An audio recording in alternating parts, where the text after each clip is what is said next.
abogado penalista desde cero.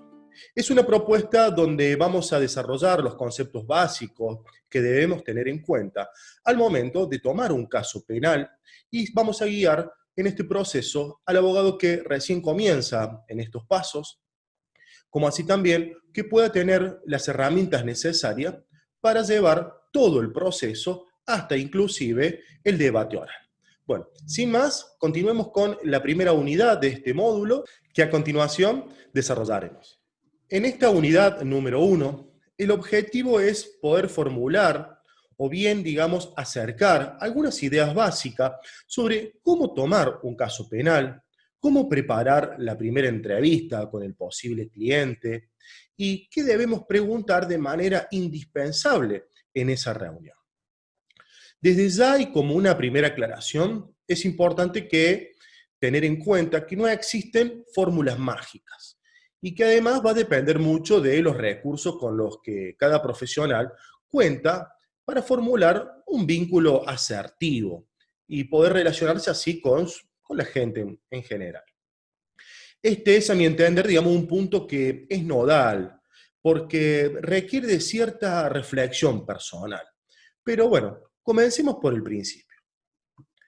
En primer lugar, es preciso dimensionar que los conflictos de índole penal difieren desde ya, por supuesto, de otras clases de conflictos legales. El cliente no se acercará porque requiere una indemnización laboral y no se trata de un reclamo económico a su ex esposo o su ex esposa. Tampoco va a tratar sobre un problema vecinal. Es altamente probable que los bienes en juego impliquen para esa persona algo mucho más especial que, digamos, en otras ramas del derecho. Ya así entonces, la primera dimensión que tenemos que tener en cuenta es que el cliente se va a acercar a nosotros con una expectativa muy particular sobre sus deseos e intenciones en relación, digamos, a lo que pretende de nosotros. Para identificar aquella expectativa que mencionamos recién, es imprescindible por varios aspectos, pero principalmente para poder dimensionar el conflicto y la subjetividad que se encuentra comprometida en este caso particular, ¿no es cierto? Por eso tenemos que distinguir dos escenarios bien claros. No es lo mismo la representación de una presunta víctima que la representación de un presunto victimario. Sus intereses, la manera de abordar la entrevista, hasta la forma de establecer nuestros honorarios van a diferenciar sustancialmente por estos dos motivos que pueden llegar a acercarse al cliente. Si el abogado asiste técnicamente a una víctima o a un imputado, a partir de aquellas premisas nos puede orientar sobre las diferentes estrategias que podemos seguir frente a un determinado caso. Como dijimos recién, no es lo mismo asistir técnicamente a una víctima o a un imputado. En este punto tenemos que tener en cuenta que tomar un caso penal exige un compromiso que es específico, ¿no? Y es un compromiso específico que lo podemos resaltar con tres valores indispensables en relación a la expectativa que habíamos indicado anteriormente. Pero además nos va a permitir evitar futuros inconvenientes. ¿Cuáles son estos tres aspectos que tenemos que tener en cuenta? Primero, la transparencia a la hora de brindar información, tanto al cliente como a la familia. La información, si no es brindada de una manera transparente, clara, ya sea a nuestro cliente o a la familia, depende de la situación en la que se encuentra nuestro cliente, va a motivar y de ahí en más, va a determinar la relación que tengamos con ellos. También la honestidad sobre las posibles consecuencias que pudiera tener el caso, ¿no? Ya sea la información que tiene que ver con todo el proceso y con el posible desenlace que puede tener el caso que nos traen en función de la expectativa que pueden tener ellos para con nosotros. También tenemos que tener en cuenta que la utilización de estrategias que sean jurídicas y no jurídicas, que pueden desarrollarse frente a este caso penal, por ejemplo, la utilización de la teoría del delito, la imputación objetiva, el principio de salidas alternativas, la utilización de la prensa. Estos son elementos que tenemos que tener en cuenta para el trabajo y poder, digamos, desarrollarlo con nuestro cliente o los familiares de ellos. Esto es muy importante porque la relación profesional entre el cliente y el abogado debe ser esa relación de confianza, profesional y de confianza. Y por supuesto, lo tenemos que plantear desde un paradigma del trabajo en equipo. Es decir, que debe ser conversada desde un lugar de acuerdos entre los que van a vivenciar el hecho. Por ejemplo, el cliente. Porque van a ser ellos los que aporten cuáles son nuestras herramientas jurídicas en función de la estrategia que vamos a plantear en uno de los momentos que ya lo vamos a ver. Para todo ello, una de las principales unidades de este módulo es la entrevista con el cliente. Vamos a decir que la entrevista con el cliente, en un plano ideal, debería darse en un espacio físico de privacidad, de tranquilidad, donde quien consulta por un problema penal se sienta con absoluta libertad de que cualquier inquietud no solo será abordada, sino también que ese abordaje lo será desde una mirada carente de cualquier prejuicio o juzgamiento. Vamos a un ejemplo. Si un abogado acepta tener una entrevista profesional con alguien que ha sido denunciado por el delito de abuso sexual, la reunión jamás puede ser establecida desde un lugar de un juzgamiento ético o moral, porque esto supone de antemano, cuando ya le informaron al profesional sobre el tema, este debió, digamos, de alguna manera hacer un análisis específico sobre la viabilidad de tomar un caso de tanta sensibilidad como la es aquel cuando involucra conductas contra la integridad sexual.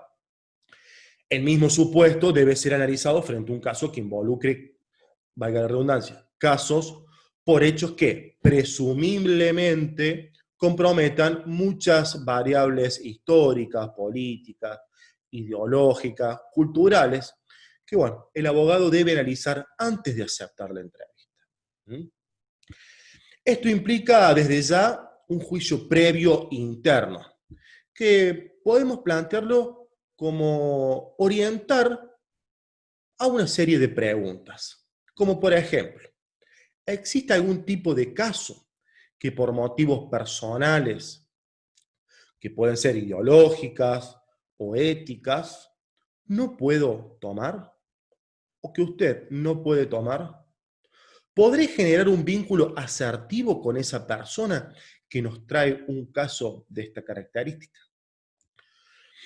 Bien, personalmente no soy de la idea de calificar moral o éticamente a ningún cliente, sea por el delito que esté imputado o haya sido damnificado. Me parece importante reflexionar sobre este punto, porque esta exigencia de moralidad solo pesa en realidad, pareciera, que sobre los abogados, y particularmente sobre los abogados penalistas. Los médicos, por nombrar alguna disciplina cualquiera, no se preguntan qué hizo o qué habrá hecho el paciente. Lo atienden y punto. Nosotros, por el contrario, solemos emitir un juicio de valor que, a mi entender, no es correcto. Uno puede sentir más o menos cómodo atendiendo a una persona. Y eso, digamos, es entendible, pero no solamente sobre el hecho sobre el cual está siendo investigado, ya que de lo contrario, en realidad, estaríamos confundiendo nuestro trabajo, ¿no? Por esto, va más allá de comentarios introductorios. En relación a la elaboración de la relación de confianza con el cliente, yo creo que es fundamental y además fundacional en un vínculo que podamos llegar a tener. Las herramientas para crear ese vínculo en realidad son diversas y honestamente muy personales. Pero bueno, siempre es recomendable realizar un ejercicio de introspección y preguntarse sobre cuáles son las habilidades que uno tiene para vincularse con los demás. Por ejemplo, hay gente que genera empatía a través de ser muy simpático. Entonces, en esos casos yo sugiero desarrollar, por ejemplo, esa habilidad. Por el contrario, otros serán más serios y apáticos, pero le gustará quizás más la docencia. Entonces, frente a ese escenario, sugiero que el profesional sea más explicativo a la hora de evacuar la consulta. En cambio, otros preferirán un vínculo más distante, pero más técnico. ¿Mm? Bueno, y en esos podríamos plantear cuál sería la diversidad de supuestos que podemos encontrar en función de la personalidad. Lo importante es identificar cuál es el rasgo de la personalidad que todos tenemos y desarrollarlo. Desarrollarlo para ganar esa confianza que tanto necesitamos con nuestro cliente, pero también tomando la precaución de que no todos los clientes son iguales. Por lo tanto, habrá algunos más o menos simpáticos, más o menos charlatanes, más o menos preocupados. Entonces, también dependerá del tiempo que uno vaya teniendo para generar esa habilidad, que le va a permitir identificar rápidamente qué es lo que el cliente espera y qué es lo que yo puedo brindarle. La primera entrevista, además de conocer el caso, nos tiene que servir para identificar esa necesidad extra que tiene nuestro cliente. Así, por ejemplo, si un cliente está muy preocupado y nosotros advertimos claramente esa preocupación, lo más importante en este caso es transmitirle tranquilidad. Si por el contrario se trata de alguien más bien despreocupado, pero muy serio, entonces quizás serviría ir directamente a la respuesta técnica lo más claro posible. Si el cliente es tímido y desprotegido, quizás se sienta más cómodo con un profesional que rompa el hielo y lo relaje quizás con algún comentario divertido, o que por lo menos suene en ese contexto un poco más divertido. Por eso es que ahí juega todo nuestro poder de observación y luego utilizar esas habilidades y destrezas sociales para poder generar y construir un vínculo asertivo. Por supuesto que todas estas cuestiones solo pueden ser planteadas en la medida en que entendamos que el ejercicio de la profesión de abogado como una estratega de nuestra formación académica y social, ¿no es cierto? Que nuestra formación nos ha llevado a plantear resoluciones a un conflicto, en todo caso lo menos doloroso y costoso emocionalmente, también para nuestro cliente. Esto en realidad es clave para entender que la prestación de un asesoramiento o acompañamiento jurídico por parte del abogado en ningún caso debe ser una solución mágica, sino que el llevar adelante un asunto jurídico también requiere el compromiso de dar la mayor cantidad de herramientas posible para mitigar ese dolor que hablamos anteriormente. Eh, Ese dolor de estar involucrado en un caso penal, ya sea al lado de la víctima o del imputado, ¿no? Esperando siempre que finalmente la decisión jurisdiccional sea lo más cercana a la pretensión de quien nos convoca para ser asesorado. Anteriormente, cuando me referí a la intimidad de la entrevista, lo hice desde un aspecto relacionado a la confidencialidad, alejada, digamos, de cualquier juzgamiento por parte del profesional. Pero a ello debe sumarse también un espacio físico acorde con esa tranquilidad, ¿no? Debiendo, si podemos decirlo, idealmente, en una oficina que posea muebles acorde a la tarea a realizar. Mesa, escritorio, papeles, biblioteca, siempre tener presente una infusión, agua y lo que podamos tener y ambientar nuestra oficina. Porque todas estas variables van a permitir que genere un contexto realmente favorable a una entrevista. También sabemos que muchos clientes, al estar detenidos, solo pueden ser entrevistados en una unidad carcelaria, ¿no? O en una comisaría, en una unidad judicial, en una oficina de tribunales, tranquilamente. En estos casos, bueno, lamentablemente la reunión ya tiene de entrada un componente negativo. Es el propio encierro va a condicionar tanto a la víctima como al profesional que lo va a asistir. ¿Mm?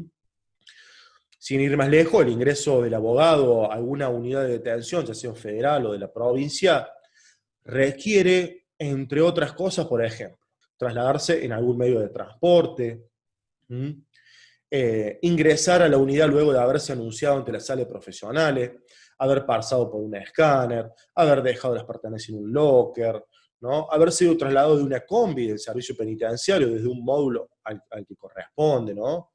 Todo ello, digamos, el ingreso hasta que finalmente se produce la entrevista, podemos demorar entre 40 y 45 minutos, incluso hasta horas. Al llegar exactamente al lugar de la entrevista, puede suceder que el abogado no tenga un espacio físico apropiado, que en muchas oportunidades no hay ni una mesa, ni hay una luz precaria, no existe intimidad, ya que tenemos ahí el personal penitenciario que entra y sale, el lugar se encuentra sucio, sin poder, digamos, permanecer muchas horas. También ha sucedido que al no contar el servicio penitenciario con vehículos disponibles para el traslado, debemos trasladarnos, digamos, en el camión de las visitas, lo que puede resultar realmente una situación incómoda y quizás, sin esto ser un prejuicio, también hasta peligrosa, ¿no? En la medida que ciertas oportunidades ha habido represalia contra los defensores, quizás por otro caso.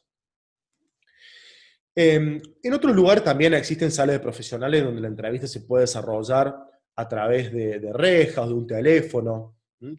Generando una situación de distancia que reproduce un modelo de discriminación entre el cliente y el abogado.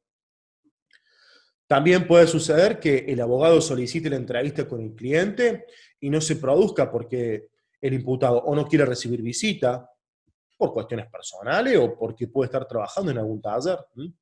O porque no quiere verlo. Sinceramente, no quiere ver al profesional. En estos casos siempre es recomendable que el abogado, en la medida que se pueda, hacer contactos antes de dirigirse a la unidad, ya sea directamente con el cliente o a través siempre de un familiar. Ahora bien, si por el contrario quien nos viene a consultar es una presunta víctima, es importante en este caso tener en cuenta sobre qué tipo de delito es que se acerca a consultar. Me explico. Tenemos que tener en cuenta en estos casos quizás más que ningún otro que interviene un nivel de subjetividad muy extremo. Por lo general las presuntas víctimas entenderán que su dolencia es de tal relevancia que quizás no sea la que el derecho penal la asigna a través de sus normas penales. Y como volvemos a una de las primeras premisas que tuvimos en cuenta, la comunicación clara. Entonces, desde este punto de vista, se trata de una cuestión compleja. Por supuesto que nadie quiere perder un cliente, hablando de la manera más franca posible, pero tampoco es bueno generar, digamos, en un futuro problemas al prometer un resultado que de antemano sabemos que no vamos a poder alcanzar. Entonces, de allí es que se sugiere trabajar hábilmente para ser lo más explicativo posible sobre los diversos escenarios que la presunta víctima puede encontrarse en este proceso penal. Quizás desde el que mejor se acerca a las pretensiones hasta quizás el más alejado de ellas. La claridad en este punto, insisto, nos prevendrá de muchos problemas a futuro. También tenemos que tener en cuenta que no todas las víctimas son iguales y que eso depende no solo del delito de la cual han sido damnificadas, sino también de sus propias subjetividades e individualidades. En este punto, entonces, tenemos que tener en cuenta y ser preciso que bajo ninguna circunstancia podemos quitarle relevancia al hecho cuando nos parezca realmente insignificante, porque la vivencia de la víctima seguramente será mucho más personal que nuestra evaluación. Esto es muy importante recalcarlo. En ese plan siempre es sugerible que si se trata de una víctima de violencia de género, de violencia sexual o de algún delito que realmente lesione un bien jurídico íntimo, o se haya atentado quizás contra la privacidad de esa persona, siempre es recomendable ser muy cuidadoso en la forma de preguntar.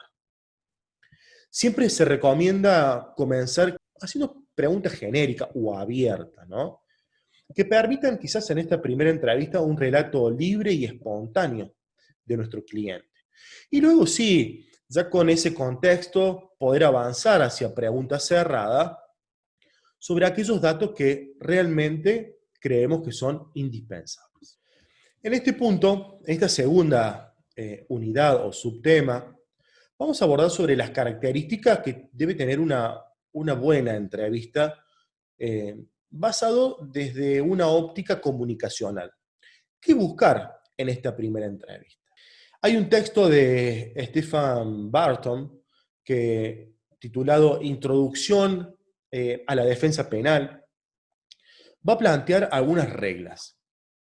Una de estas reglas son las condiciones externas, ¿no es cierto? El defensor debe tomarse siempre el tiempo suficiente para la entrevista con el cliente y debe asegurarse la concentración, la preparación y que nada altere ese espacio.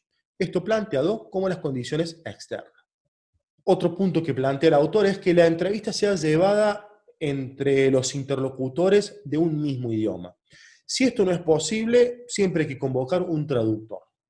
Y un tercer punto es el estilo de conversación, lo trivial, ¿no? Lo plantea como lo trivial. Es decir, sobre la causa no se dice nada, sino lo que se trata únicamente es de lo ambiental, ¿no? Una conversación directa. Se caracteriza porque hay un moderador que dirige según sus ideas y según sus objetivos, descuidando los intereses y deseos de quien tiene enfrente. Esto es planteado como un consejo calificado. Aquí en realidad predomina la verdad. Al igual que en la conversación directiva, el moderador dirige la comunicación por fuerza de su conocimiento superior, ¿no? Eh, También tenemos el estilo de conversación no directiva. Está caracterizado por la dirección de la conversación mediante un moderador que es débil, pero está remarcado por los puntos de vista personales de quien está al frente. Ahora bien, sobre el segundo eje temático y respondiendo a la pregunta, ¿qué buscar en la primera entrevista? En cuanto a datos indispensables, es preciso tener en cuenta lo siguiente. Lo básico es siempre lo siguiente que quiero plantearle. Si el cliente está detenido, certificar la firma de la designación nuestra como abogado por el servicio penitenciario. Luego, desde ya, su primera preocupación será la libertad, así que ahí va a depender de si está nuestro cliente en prisión preventiva, qué chances existirá de poder plantear una excarcelación, en cuyo caso siempre será necesario indagar sobre los riesgos procesales para poder formular mejor la presentación, ¿no? Sobre esto lo vamos a hablar en los próximos módulos y también en la clase en vivo.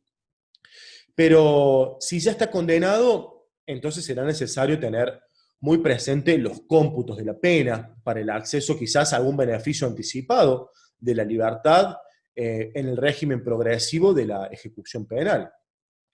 Si por el cambio nuestro cliente está en libertad, como un buen recaudo puede ser presentar una exención de prisión para garantizar la libertad ambulatoria, ¿no? En conjunto también lo podemos hacer con la designación del abogado defensor. Ahora, en esta primera entrevista, ya sea que nuestro cliente esté en libertad o no, lo importante siempre es poder contar con una información que sea relevante.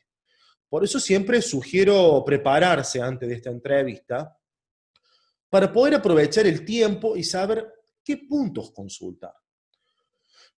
Por ejemplo, si lo hacemos como una lista, ¿cuáles son los riesgos procesales?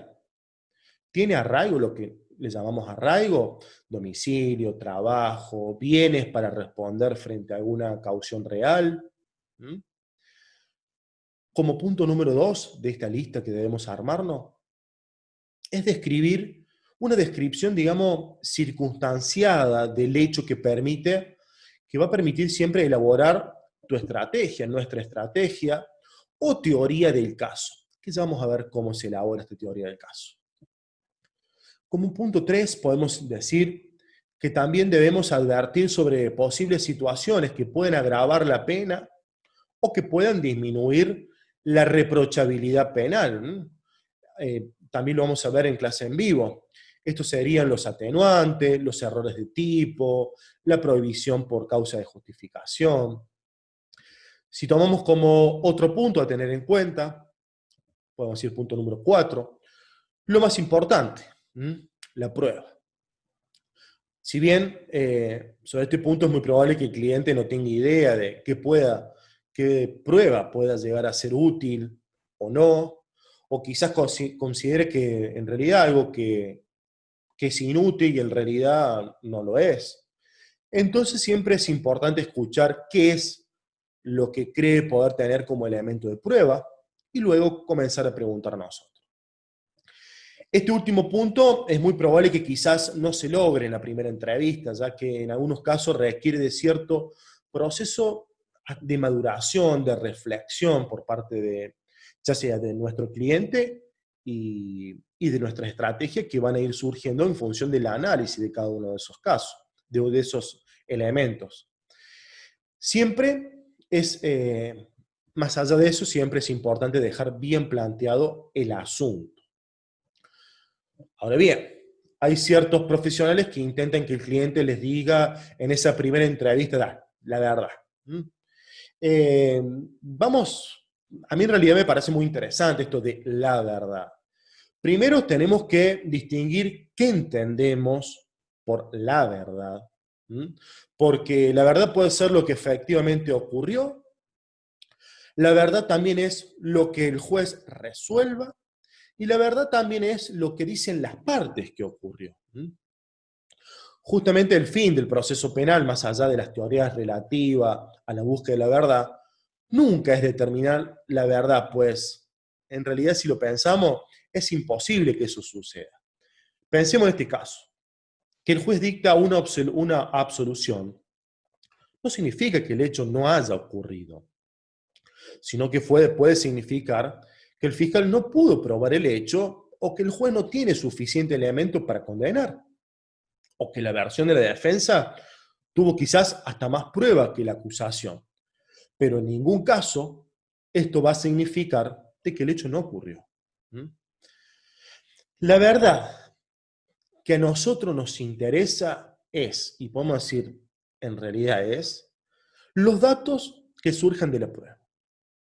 Lo que a nosotros nos interesa saber es qué prueba tiene la fiscalía o la acusación privada y qué elementos de prueba podemos tener nosotros para contrarrestar esos datos, o bien qué elementos tenemos para contrarrestar la calificación jurídica que hace la fiscalía o la acusación privada. Por supuesto que si el cliente nos dice que, por ejemplo, el día del hecho, él estaba tomando un helado con la tía y no robando, lo que a nosotros nos interesa saber no es si es cierto lo que nos dice o no, sino qué elementos de prueba me puede dar el cliente para que yo pueda sostener que estaba tomando un helado con la tía. ¿La tía puede declarar? ¿Hay cámaras en el local donde está esa heladería? ¿Tiene el ticket? ¿Pagó con tarjeta? ¿Quién lo atendió ese día?